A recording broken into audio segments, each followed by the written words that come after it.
So now in case of caregivers, like for my son, so is there anything, do you think, that we can prevent that occurring? Like for example, suppose we don't put him under tremendous educational pressure or any social pressure and just leave him to be on his own and reduce the stress levels for him in his course of life. Do you think that will help that this disease can be prevented for him, if at all?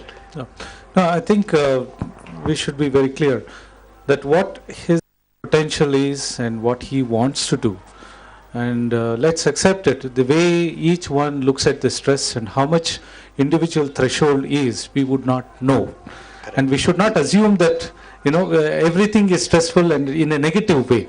So, okay, there are a lot of people who see that in a very positive way and are able to adjust, adapt and overcome that situations also.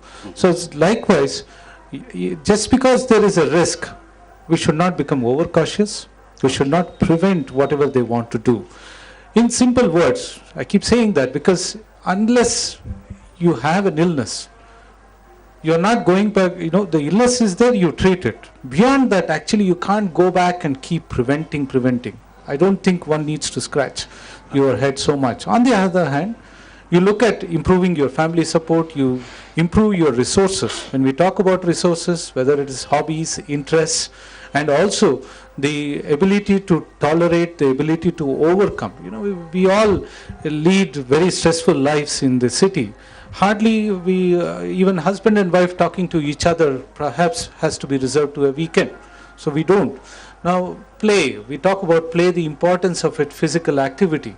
We also talk about recreation, the ability to able to enjoy the time. Now all those things, if there is, the individual, I use the word immunity, like, there may be several infections in the open. That doesn't mean that we are going to get it.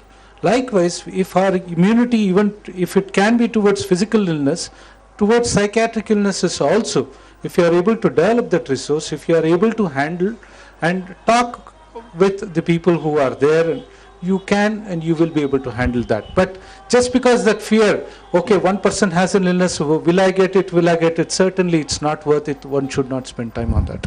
Thank you.